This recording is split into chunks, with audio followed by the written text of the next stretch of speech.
Well, this is Petey from Spinner Rack, and since I gave you some videos on the Adventures of Superman, and I was into this as much as I was into the Burn ones, but this is where it kind of was going left, right?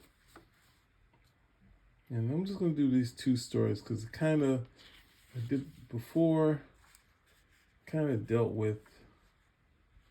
Well, this is where you can first see the difference between the two, right? So this is kind of what I guess was inspired by the Superman Returns was kind of inspired by this. Had the Superman saving the plane. Excuse me, Superman saving the plane. Right? The plane is at a. He's got a sabotage. It's coming into Metropolis. And Superman comes in there.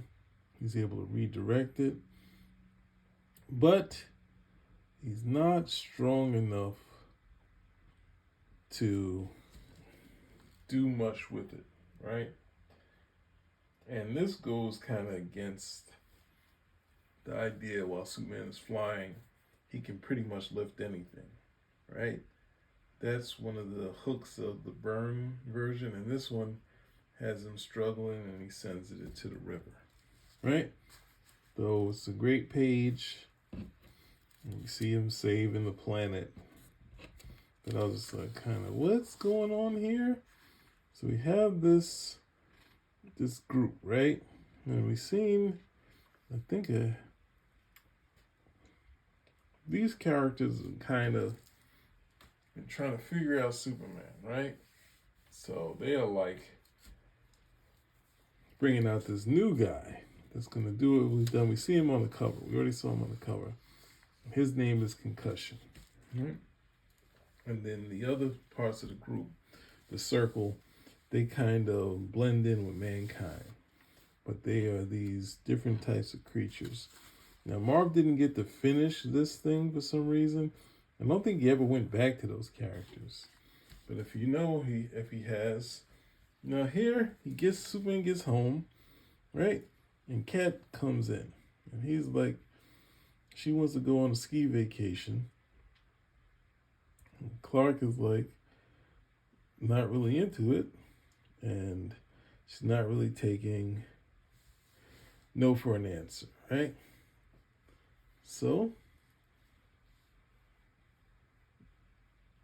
and she talks him into it. They go to the lounge.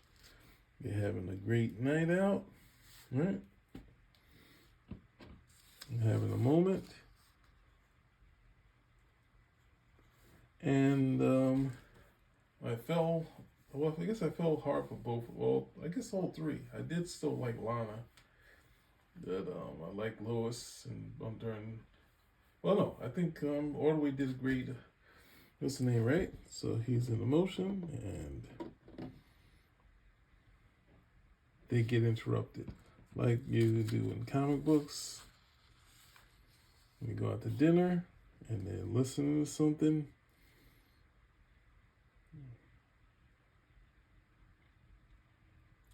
Clark, of course, is about to let her down for some reason, and she winds up that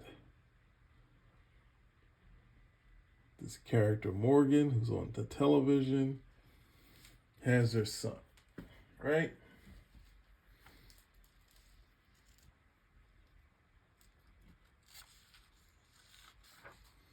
She's the father of her son, and she hasn't seen the son for 5 years, and it goes into her history, right?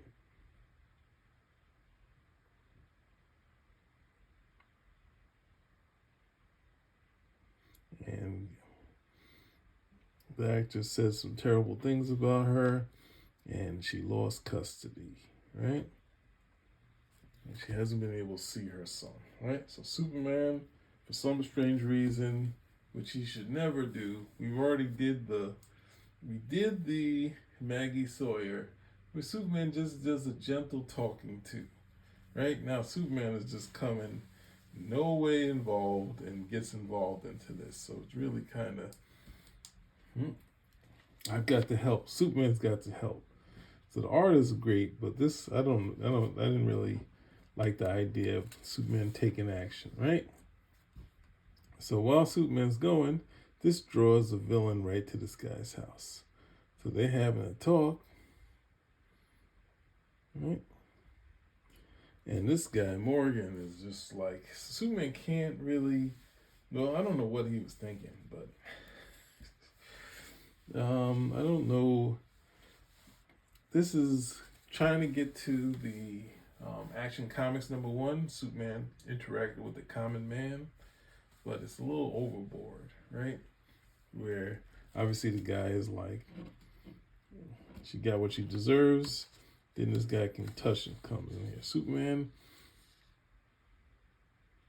Then they realize Superman is in the fight with this character. He's going to avenge the character that was killed, who's playing mind games with Superman, right? It's killing himself trying to fight against Superman, right? So Concussion hits him and destroying the whole place. So Superman has actually brought this thing in here, right? And the kid, of course, doesn't realize that this guy has knocked Superman into him. So he's like, you hurt my father, and the father can't breathe. And Superman's trying to help him. The kid's saying, don't touch him, cat's son, right? His punches can shatter everything, even Superman. It's like, good Lord. Superman's not using any skill here.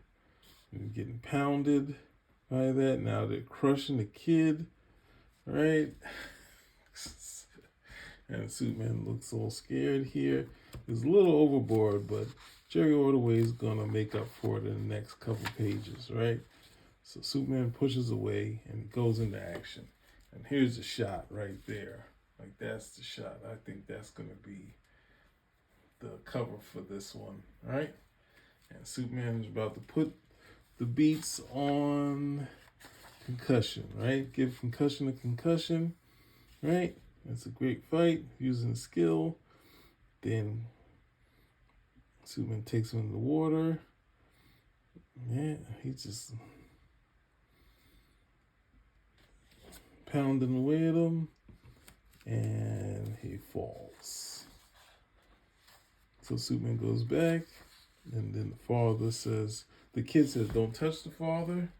So Superman, for some reason, the kid couldn't call 911. But this is done for effect, of course. Right? And they got Concussion under wraps. And since the father is in the hospital,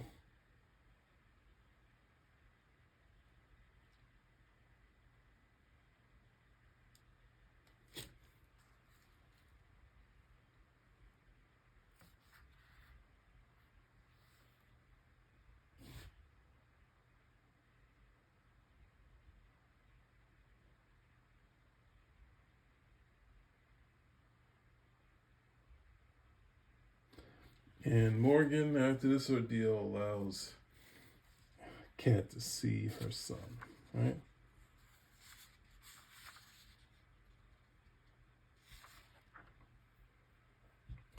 And they have the moment. Superman is, so then this is what the other part, because Byrne had taken so much heat for Superman going home when he's had some struggles.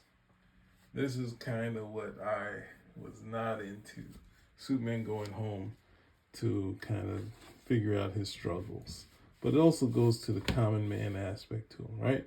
So we got the second part. Of course, that's like most people, most writers, pull out the villains from your other title, the Titans, the Fearsome Five.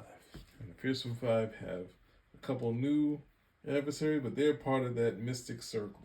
Right? So Superman's fighting these guys. Right? It's gorgeous stuff.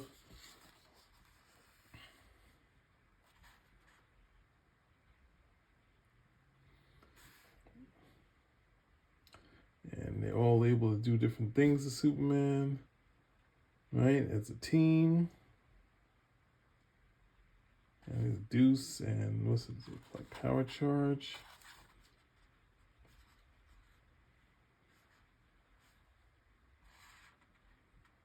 You got Gizmo. What's Homegirl's name?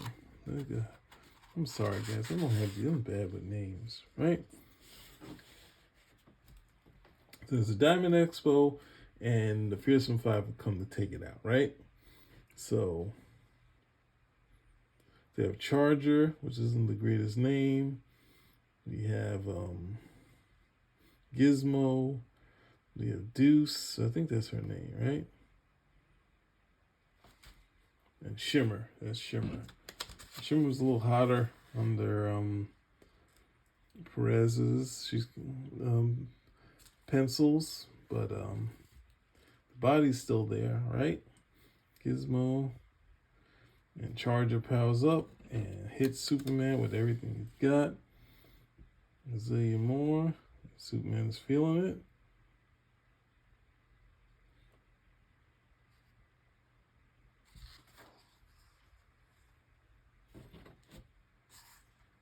And Juice tricks him. And then, who's that? Powerhouse? Oh, Hurting Mammoth. Sorry, Mammoth, right? And they're just smashing Superman's head into the ground till he's knocked out. And then they just get on their way. And then, Superman, you're right. They defeated you. It happens. It's just sad, right? Not to say Superman can't lose, but good Lord. But it's trying to show that he's having a bad couple days. So he kind of, is struggling. So he runs into Perry. Perry's like giving him the business.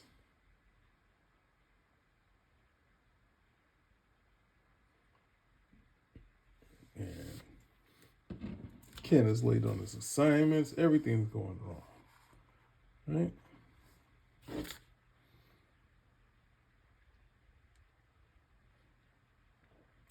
They're supposed to go out to lunch, but here we have the Fearsome Five with their new members, and they, of course, are criminals, so they're fighting each other, right? So we get to see this happen in action, right? So now it's turning it into that all this stuff is kind of warring on him, having him fight Rampage, right?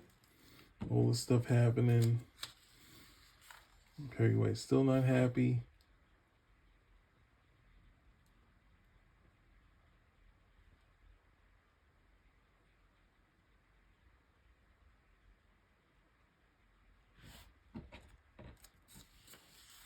Here the Fearsome Fighters on this boat, and Superman tries to take them, but these guys, Superman is just not up to snuff at this point, right? Even though he's doing a little better, he's being a little helpful. They are just having their way right on this cruise, right? And even here, Superman's not able to get to the anniversary, right?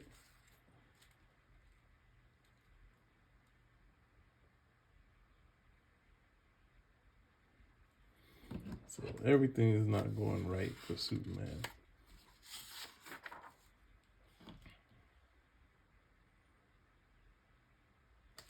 And they're worried about him, but at the same time, Superman has to save all these people on the ship. And he basically carts them back, and everyone goes home.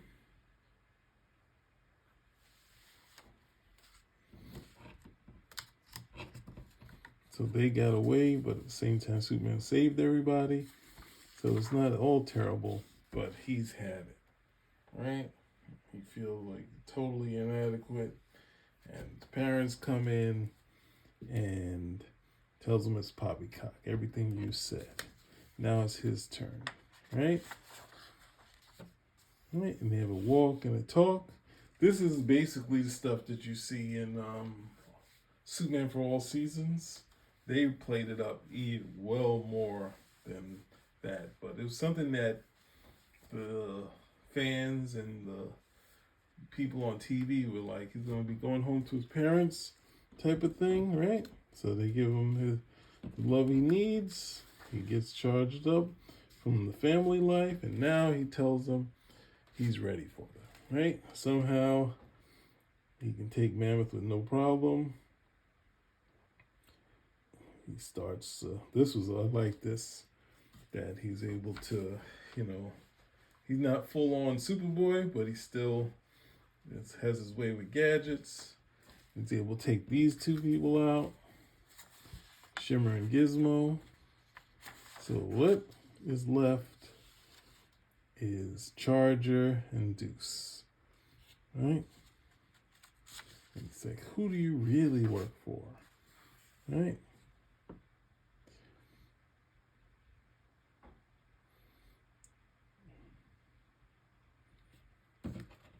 And she's able to do a little more than we expected.